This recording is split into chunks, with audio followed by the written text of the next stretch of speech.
On a quiet Christmas Eve in 1945, the Sodder family home in Fayetteville, West Virginia, was filled with the laughter of 10 children eagerly awaiting the morning. But by dawn, the home was reduced to ashes, and 5 of the Sodder children were gone. No trace of their bodies was ever found. This is not just a story of a tragic fire. It's the story of one of the most perplexing and enduring mysteries in American history, the disappearance of the Sodder children. George and Jenny Sodder lived with their 10 children in a large 2-story home. They were a hard-working Italian-American family known throughout the community. On that fateful Christmas Eve, the children were excited, celebrating around the tree. As the night wound down, some of the children went to bed upstairs while others stayed up a little longer. By 1 a.m., the family was asleep. Suddenly, Jenny was awakened by the smell of smoke. The house was engulfed in flames. George and Jenny managed to escape with 4 of their children. But the 5 youngest, Maurice, Martha, Louis, Jenny Jr., and Betty, were nowhere to be found. George tried desperately to save them, breaking windows, calling for help, and attempting to climb the upper floors. But the staircase was already consumed by fire. He ran outside, hoping to use a ladder to reach their bedroom windows, but the ladder was mysteriously missing. Next, he tried starting his truck to drive closer, but inexplicably, neither of his 2 trucks would start. Everything seemed to conspire against their rescue attempts.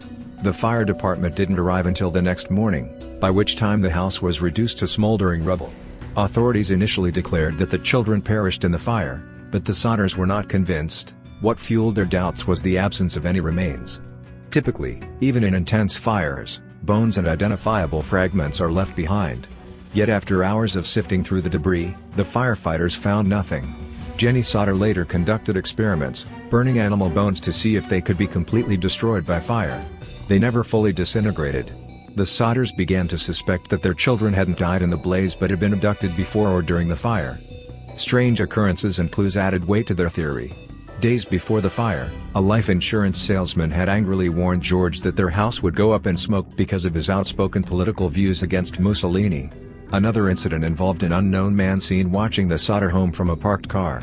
Then there was the mysterious phone call on Christmas Eve, a woman's voice asking for someone who didn't live there, followed by laughter and the sound of clinking glasses. Jenny found it odd, but she didn't dwell on it until later. The clues didn't stop after the fire. A year later, the Sodders received a photograph of a young girl resembling their missing daughter, Betty. In 1967, more than 2 decades after the fire, Jenny received a cryptic letter with a photograph of a man who closely resembled their son Louis. The letter contained no return address, just a cryptic note reading, "Louis Sodder. I love brother Frankie. Elil Boys. A90132. The Sodders hired private investigators to follow these leads, but nothing concrete ever emerged. Despite the mounting evidence, law enforcement refused to reopen the case, insisting that children died in the fire. But the Sodders never gave up. For years, they maintained a billboard along a West Virginia highway, displaying photos of their lost children and offering a reward for any information. It became a landmark of hope and heartbreak. People across the country speculated about what happened. Was it an organized kidnapping? A vendetta against George? Or something darker? The case remains unsolved. George passed away in 1969, and Jenny in 1989, still searching for answers. Their surviving children carried on the fight for justice. Today, the disappearance of the Sodder children continues to haunt the town of Fayetteville and fascinate people worldwide.